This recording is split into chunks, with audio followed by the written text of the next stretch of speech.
Jingo Estrada is recognized. It is just a manifestation, Mr. President. I am not availing of the privilege hour. Mr. President, I cannot, in good conscience, let the remarks made earlier by our colleague, Senator Francis Pangilinan, during the Blue Ribbon Committee pass without rebuttal. His comments, while not naming us directly, were laced with insinuations, clearly aimed at me and former Senator Bong Revilla in the legal ordeals I have already faced. With due respect, such statements are not only unfair, they are malicious and utterly uncalled for. Mr. President, let me put on record. Hinarap ko po ang mga kasong isinampa sa akin. Dumaan ako sa mahabang panahon ng paglilitis, pagkakakulong, at pati na ang mabigat na stigma na idinulot nito. Hindi lamang sa akin, kundi maging sa mga miyembro ng aking pamilya na taon ding nagtiis ng pangungutya, pangmamaliit, at panghusga. Sa huli, napatunayan na walang sapat na batayan ang mga ipinukol sa akin na mga akusasyon. Hindi ko kailanman nanaisin na pagdaanan ito ng sino man sa aking mga kasamahan dito ngayon. Mr. President, the courts have spoken with finality. To cast doubt on these decisions is not only an insult to me personally, but a dangerous affront to the judiciary. It undermines the very foundation of our justice system and erodes public trust in due process. Ginoong Pangulo, hindi ako tutol sa sinasagawang pagdinig ng Blue Ribbon Committee. Ngunit, hindi ko pahihintulutan na ang kasalukuyang issue ay gamitin upang idikit muli sa akin ang mga maling paratang at sadyang impluwensyahan ang opinyon ng publiko. Ang mga kasong may kinalaman sa PDAF ay naresolba na ng korte matapos ang masusing proseso ng batas. To insinuate otherwise is nothing less than an attempt to rewrite history and to malign the integrity of the judicial process.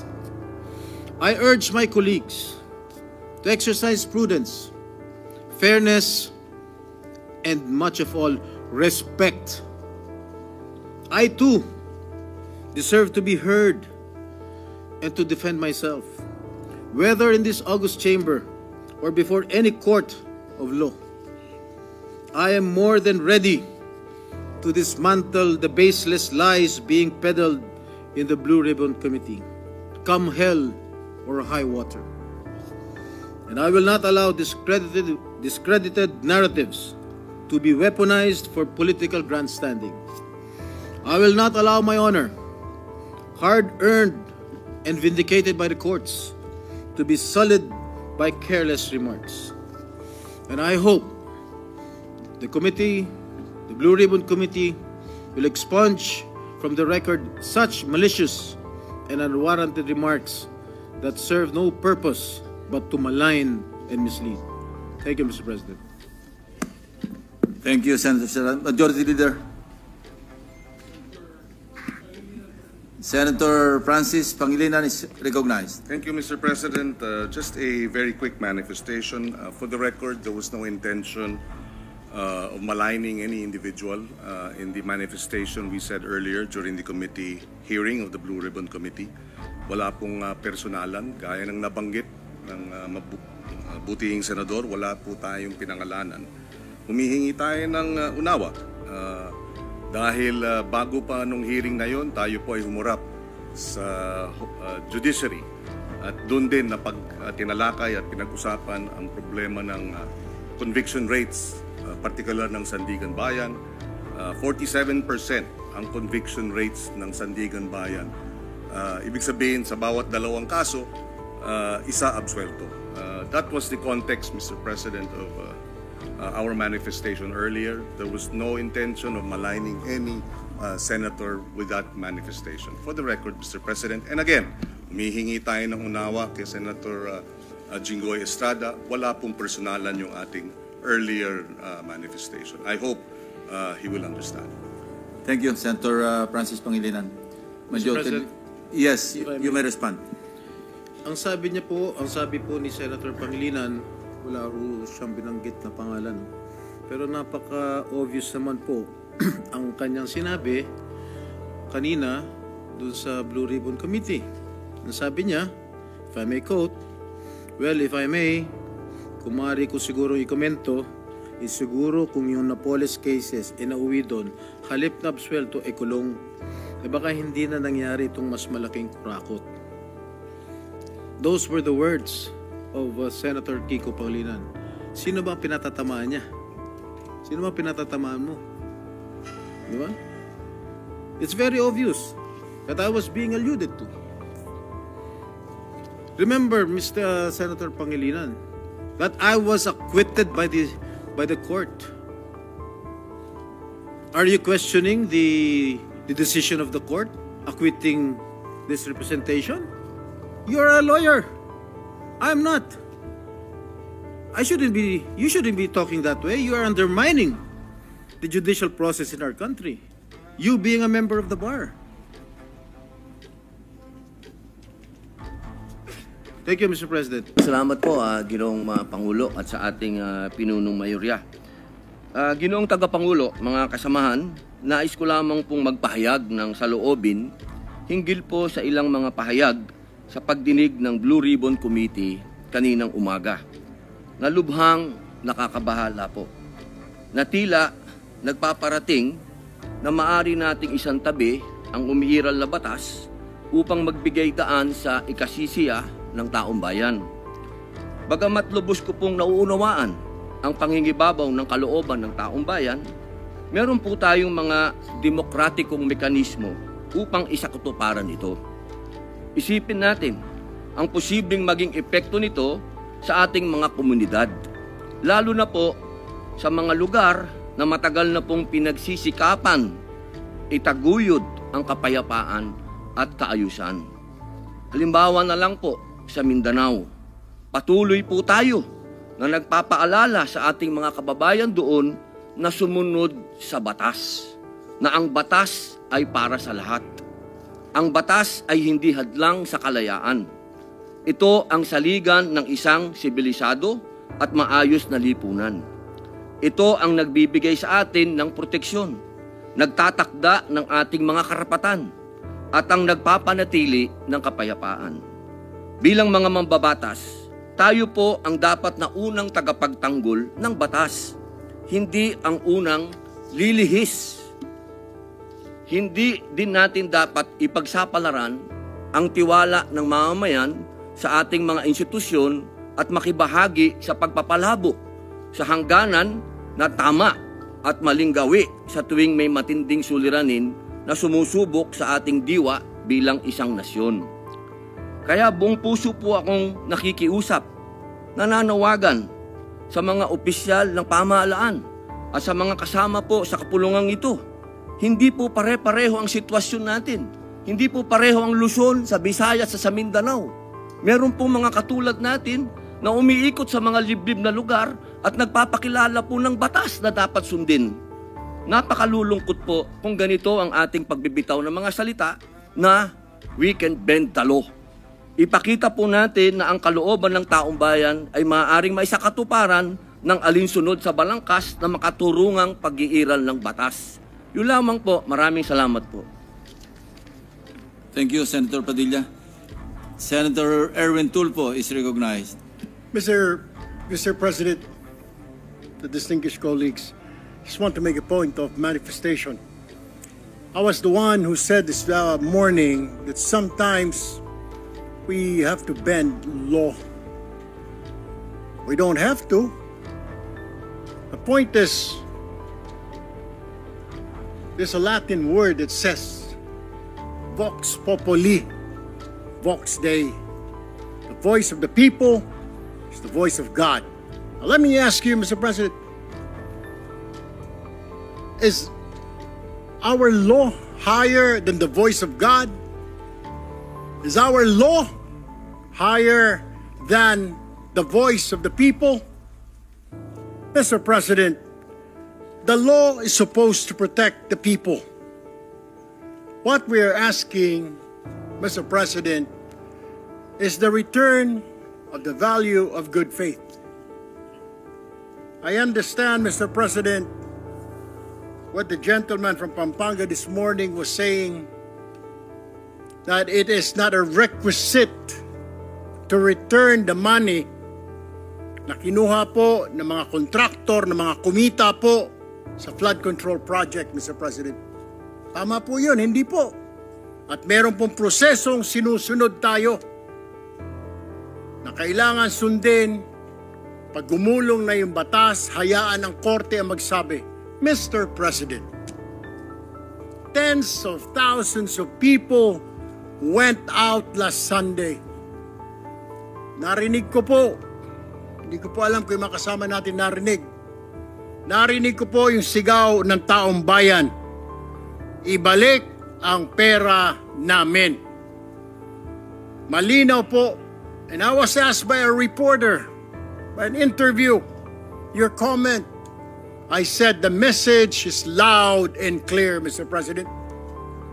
Ayusin natin sa gobyerno ang ating mga trabaho. Iwasan po mahulog sa korupsyon.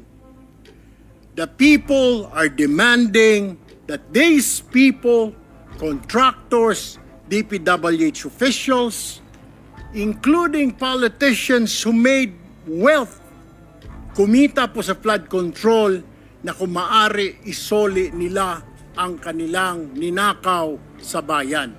And I think that is the right thing to do. Ang problema kasi, Mr. President, kung susundin natin ang batas, alam naman po natin ang pagdinig sa ating bayan ay buwan at taon ang inaabot. Baka pagdating po sa dulo, wala na pong makuha ang gobyerno sa mga taong ito. My only point, Mr. President, is the people were asking, the people are demanding. Isole yung pera na ninakaw sa kanila. Meron po tayong batas. True enough, Mr. President, I don't disagree. There is a process. May proseso, tama din po. Paano naman po yung sigaw ng taong bayan? How can we pacify the clamor, the anger of the population, Mr. President?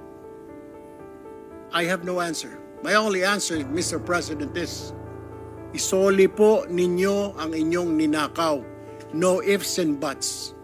Ang sinasabi lang po ng DOJ, kakausapin po nila ang mga taong ito. Kung pwede, isoli. Wala naman po sinabi ang DOJ.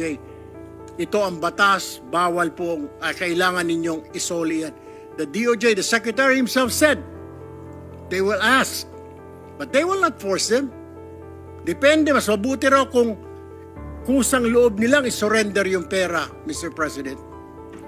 Wala naman pong nagbabawal sa batas na magbalik ng ninakaw. There's no such thing. And alam ko pong meron tayong process, we have procedures. But my only point is, Mr. President, whether I'm right or wrong, I stand to the wishes of the public, of the Filipino people, ibalik ang perang ninakaw sa kanila. Period, Mr. President. Thank you, Mr. President. Thank you, Senator Erwin Tulfo. Senator Padilla is recognized. Opo. Ginoong Pangulo, napakaganda po ng mga punto na binitawan ng ating hinahangaan na si Senator Erwin Tulfo. Ngunit, alam niyo po, meron pong historical injustice na nangyari sa mga Bangsamoro. Kung ang usapin po natin ay sisingilin natin ang ilang bayan sa mga utang nito sa Bangsamoro at hindi natin padadaanin sa batas, para saan po yung farm law? Mapupunta na lang po kami sa gulo. Mapupunta na lang po ito sa paniningil na hindi. Kailangan magbayad. Kailangan ngayon na. Kailangan po dumaan tayo sa proseso. Ang atin pong saligang batas ay malinaw na nagsasabi na may due process. Kung ang argumento po natin ay makikinig tayo sa sinasabing ngayon na. Teka muna po. Marami pong maliligaw. Katulad po ng mga kasama nating artista, halimbawa, sinasabi nila, kung ganyan, wag na tayo magbayad ng tax. Paano pong gagawin natin? Papayagan po ba natin na mga artista ngayon na wag na magbayad ng tax dahil yun ang boses nila? Yun ang voice of God? Yun ang voice of the people? Ang gusto ng mga tao, lahat ng tao ngayon ayaw na magbayad ng tax. Dahil sa nangyayaring ito. Ang gusto ko lamang pong linawin, Ginoong Pangulo, tama po, naniniwala po ako na ang tao'y galit na. Dapat lang po silang magalit. Marami nang talagang ghost project, ang dami na pong nangyayaring ito. Pero sana po, intindihin po natin din yung mga kababayan natin sa malalayong lugar na humahanap ng hustisya. Madami pong mga kababayan natin, katulad ng mga katutubo, na humihingi din po ng hustisya yan. Pero dinadaan po natin sa batas ang pagnanakaw sa kanilang mga lupain, ang pagnanakaw sa mga mineral resources nila. Pero lagi natin sinasabi, may batas tayong dapat sundin. Paano kung isang araw gusto din nilang ng anarchy? Gusto din nilang magkagulo? Gusto din nilang lumusob sa Malacanang, pumunta ng Mindiola? Yun po yung mga bagay po na dapat po natin ding isipin. Ako po'y hindi kontra kahit kanino dito. Ako po'y number 1 supporter ng lahat nandito. Pero pagdating po sa usapin, na tayo'y magkakaroon na naman ng pag-aaklas. 20 taon na po ako sa Mindanao. Alam po yan ng kapatid ko na si Senator Mig Subiri na umiikot dyan sa mga liblib na lugar para kumbinsin ng mga taong sumunod tayo sa batas. Yun lamang po, mga senador tayo. Gumagawa tayo ng batas. Ang batas kailangan sundin natin tayo mismo. Yun lamang po. Wala naman akong gustong sabihin kundi yun lang. Maraming salamat po. Senator Erwin Tulfo is recognized. Mr. President, just last point. Hindi po kahit kailan nagnakaw ang Bangsamoro. To tell you, kung makasama po natin, 20 years na pong nag-ikot sa Mindanao. Ako, lumaki po ng Mindanao. I've been to Hulo, I've been to Basilan, I've been to Tawi-Tawi, I've been to Marawi. Marunong nga po ako magsalita ng Tausog eh.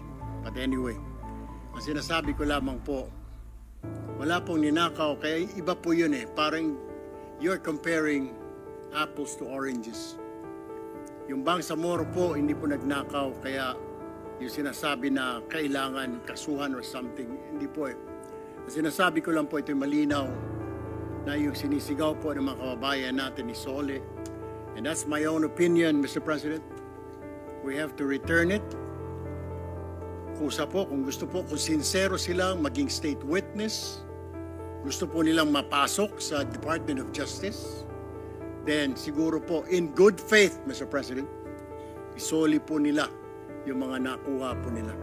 That is all, Mr. President. I have no further statements. Thank you, Mr. President.